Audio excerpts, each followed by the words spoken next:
अस्सलाम वालेकुम नादरीन, हमने देखना है कि गैर मुमकिन का लफ्ज़ जहाँ पे लिखा होता है उसका क्या मतलब होता है। बहुत ज़्यादा फ़र्द ऐसे होते हैं जिनमें गैर मुमकिन लिखा होता है, और अभी क्वेश्चंस भी 2-3 आए हैं ऐसे कि गैर मुमकिन आबादी अगर लिखा है तो उसकी तकसीम कैसे मुमकिन है और कहाँ पे होगी, और अगर गलत तकसीम हो जाती है तो उसका क्या तरीक़ेकार है।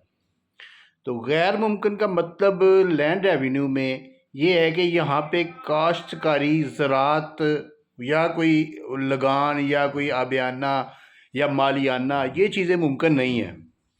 यानी कि मुमकिन तो आप समझते हैं कि जो पॉसिबल नहीं है, यानी कि यहाँ पे ज़रात मुमकिन नहीं है, या तो यहाँ पे आबादी है, या यहाँ पे कोई स्कूल है, या यहाँ पे कारखाना है, या यहाँ पे कोई कुआं बना हुआ है, या कुछ भी है। तो गैर मुमकिन के साथ आगे वो लफ्ज़ लिखा होता है जो चीज़ वहाँ पे मौजूद होती है। अगर आबादी है तो वहाँ पे लिखा होगा गैर मुमकिन आबादी। अब आबादी दे और गैर मुमकिन आबादी में क्या फ़र्क है।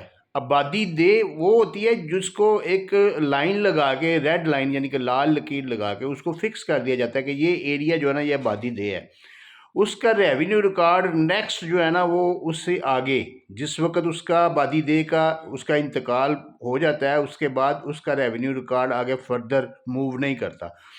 यानी कि वो आबादी दे में आ गया, उसके बाद लोगों ने रजिस्ट्रियों की बुनियाद पे या अपने जिस तरीके से भी उन्होंने अपनी वो, जैसे मैंने पिछली वीडियोस में बताया, अपनी मलकियत का तकर्रर करना है, तयन करना है, वो करके तो आगे उसको सेल परचेज कर सकते हैं, दूसरे महकमा जात में उसको रजिस्टर्ड करवा सकते हैं, और वो उसका जो है ना आगे मलकियत का तयन कर सकते हैं। उसकी तकसीम वगैरह आबादी दे की सारी तकसीम होनी है, या उसका जो भी पोजेशन होना है या कुछ भी होना है, उसमें रेवेन्यू का कोई खाता नहीं होता, वो सिंपल सिविल कोड का प्रेरोगेटिव होता है।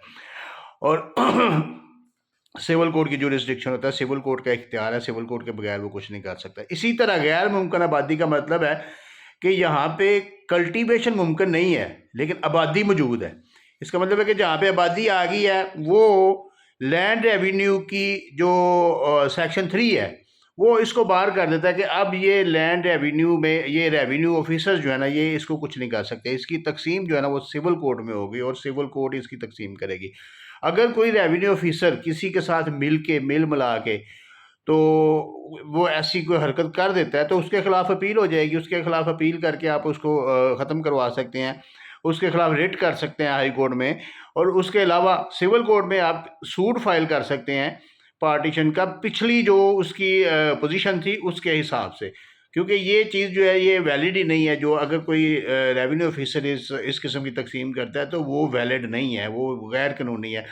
इसके बारे में आपको एक केस लॉ भी मैं बता देता हूँ कि PLD 2025 पेशावर हाई कोर्ट जो है ना उसने page number 103, Peshawar high court ने वो डिक्लेयर कर दिया उन्होंने कि जो सेक्शन 3 के तहत, 3 लैंड रेवेन्यू एक्ट जो 1967 का है उसमें सेक्शन 3 के तहत 3 के तहत जो भी उसमें गैर मुमकिन जिसमें आ जाता है वो उसका इख्तियार जो लैंड रेवेन्यू का इख्तियार, उसमें रेवेन्यू ऑफिसर का इख्तियार उसमें ख़त्म हो जाता है और वो सिविल कोर्ट की जुरिस्डिक्शन में चला जाता है। उसकी तकसीम या उसके ऊपर कोई पोजेशन या इलीगल पोजेशन जो भी है उसमें डेक्लेरेशन है जो भी है वो सारा सिविल कोर्ट की जुरिस्डिक्शन में, और सिविल कोर्ट ही उसको करेगी। शुक्रिया।